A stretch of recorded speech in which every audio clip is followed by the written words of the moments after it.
sliding through the town, man. We sliding through the town. Got the birthday boy. Yeah, also. Yeah, we on the 5th. Yeah, the 5th ward.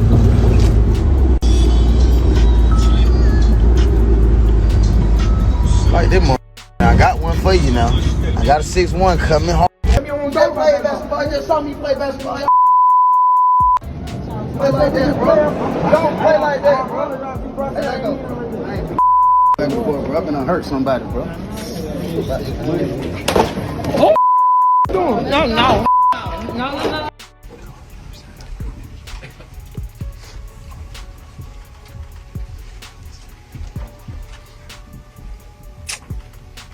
Everybody ready? Good. All right. Afternoon, everyone. Chief Fenner here with Mayor. And Mayor, thank you for the support. We're here to announce an arrest, but before I do that, I always start with that human element. I spoke to Takeoff's mother early this morning, and my prayers, and I ask that all our prayers continue to go out to her and his entire family, his close friends, the city of Atlanta, and all of Takeoff's fans around the world. We lost a good man, and I didn't have the pleasure of meeting him. But everybody, the hundreds of people that I talked to, spoke on what a great individual he was. We have a special relationship with the city of Atlanta. I want to make sure that stays intact. I want to thank them, the family, and everybody else for patience, allowing us to work through the evidence and the facts, which is most important. I also want to thank our investigators. Here today, Sergeant Michael Barrow, Lieutenant Barnes, Investigator Ross Watson, and also from the DA's office, Ruben Perez and Matt Gilliam, who's worked very hard on this case. All of our individuals, our divisions, our homicide division, thank you. People don't know the hard work that they do behind the scenes, the number of hours that they're away from their family members. So also the gang division, our federal partners, FBI, state partner DPS, and ATF. Everybody took a role in this investigation. We stood here a little bit, I think a month ago, maybe a day or two, and made a promise that we would get the individuals or the individual that's responsible for the murder of Takeoff in custody. So yesterday evening, we arrested Patrick Xavier Brown, 33 years old. He was charged with the murder of Takeoff. Brown was arrested again yesterday evening in the 14700 block of Sterling Green Boulevard. It's located on the east side of Texas. I'm sorry, of Houston. Again, Cameron Joshua, 22 years old, was arrested on November the 22nd for felon in possession of a weapon. I'm going to turn it over to the mayor right now, and after that, we're going to bring up the investigators and then the district attorney's office, and then Commander Garcia will translate for us in Spanish. Thank you. Thank you, Chief. And look, let me thank your video that circulated online appeared to show Quavo walking away from the area. So, what direction are we walking in? They was walking back, trying to go back to the back stairwell. And this is the area in which they're being shot at. Yeah. So, is Takeoff not paying attention to his environment? Did he truly become a victim by accident, or was there a scurry? There was a lot of people running around, and from what they saying in this new evidence, they saying that Takeoff, once he started walking towards the crowd of trying to find out where Quavo was, he was looking for Quavo. So he got hit up by him looking for somebody else. Instead of him ducking, when he heard the shots, he didn't duck down. He just kept walking towards the crowd. Investigators have also said that Clark's fingerprints were recovered from a bottle of wine left at the scene, so he can't deny that he was there. You can't. Everybody saw it on the camera. There's video surveillance, there's eyewitnesses, there's 3 victims, and your fingerprints are on scene. Yeah. So if they said pull, they got the weapon too. Come on now. if they pull the logistics, and I mean, are we smart enough in how we load our toy? Or did we, barehand it? Because if they pull the bullets out of Takeoff and there's even a partial fingerprint, they're going to be able to identify. Yeah, they're going to be able to tell that it was Patrick Clark that did it. But what about the dude, Lil Cam? What part did he play in it? Because the dude, Lil Cam, he locked up for it too.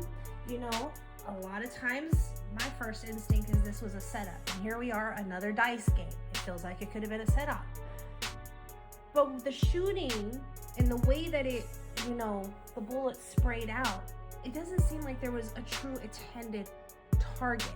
It seems like this one might have actually erupted from a disagreement. By Lil Cam having a piece on him, that made it to where he was a liable, suspect. He was already on house arrest when he was up there. He wasn't even supposed to be up there, and this coming straight from, you feel me, the courts. Like, he wasn't even supposed to be up there at all. Well, there's, guilt by association, unfortunately. So even if you were just there to be there, you had on you what you were not allowed to have on you due to being already under lockdown. So if you're carrying and it becomes a felony, even if you had nothing to do with the event that occurred, you're still looking at charges, and you done broke your house arrest contract, your probation contract. You're not even supposed to necessarily be out of your house unless you're going to work or school. Yeah.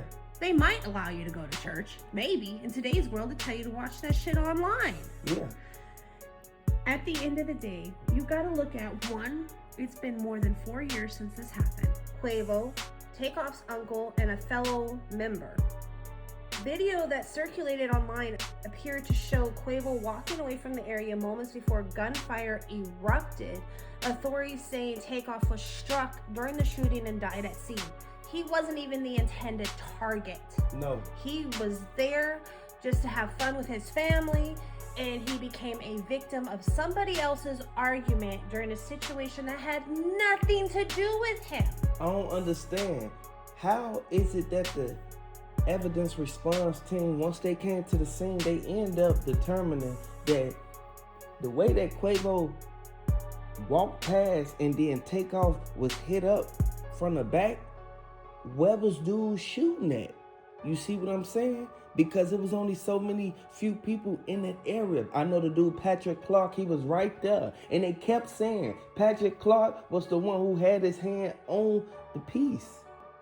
Prosecutors allege that surveillance video shows Clark pointing and firing towards a group of people.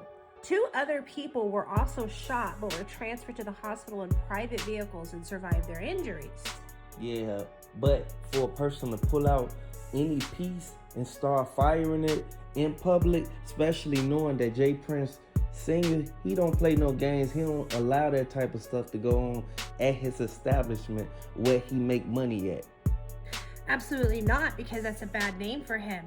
He, doesn't he protect Houston? So if he can't protect an environment in which he's in, then he's going to lose that credibility. It's bad enough that Takeoff's mom is already suing the venue for lack of security, but then you throw the person that's actually supposed to be, shall we say, the guardian of Houston into the mix, and everybody's lacking. Yeah, because everybody knows for a fact, Quavo, he was in the car with the guys and they had a piece right there on the seat. By the piece being on the seat, and this is coming from substantial witnesses that was right there at the scene. They said that they was around 4 deep with a piece in the drop top. By them being in that drop top, going to the bowling alley, with that in there, ain't no telling if somebody grabbed it and took it in the bowling alley. Ain't no telling if somebody hurry up and tried to sneak and You feel me? Do anything with it. Now, I know a lot of people fans of TAKEOFF. Hit the like button if you're a fan of TAKEOFF, because Lil Cam, we need to know exactly the part he played in this, because Lil Cam was the one who was standing over there on the side. He was back TAKEOFF, but he wasn't like aiming directly at him. Like, come on now. They said Lil Cam ran with the gun. The murder trial for the man accused rapper TAKEOFF has been scheduled. The suspect's attorney confirmed to KPRC 2 News. Patrick Clark, 36, is set to go to trial on November 9th, according to his attorney. The jury selection is set to begin on November 5th. I think they're cutting that very close, especially considering what we watched with the last few trials and their jury selections. 4 days, okay, that should probably be enough to pick a jury. There always seems to be something that inhibits that, whether they know the victim, the client, or otherwise. And we're talking about a rapper that was murdered who, well, he wasn't new to the scene. He was popular. So a lot of people know him.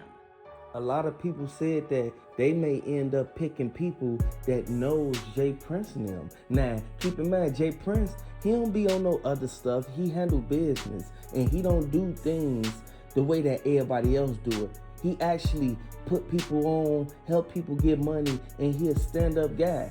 Everybody knows this, but certain things transpire when they get around Jay Prince Jr.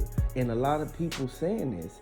This is something that is a well-known fact, and the feds know about this. Everybody from Dallas know about this. Everybody from Houston know about this. And everybody knows for a fact that TAKEOFF and Quavo, they was up there. They said that Quavo was the one who started everything. Clark is charged in connection with the 2022 death of TAKEOFF. The 28-year-old rapper who was shot and killed during a private party at downtown Houston's bowling alley in the 1200 block.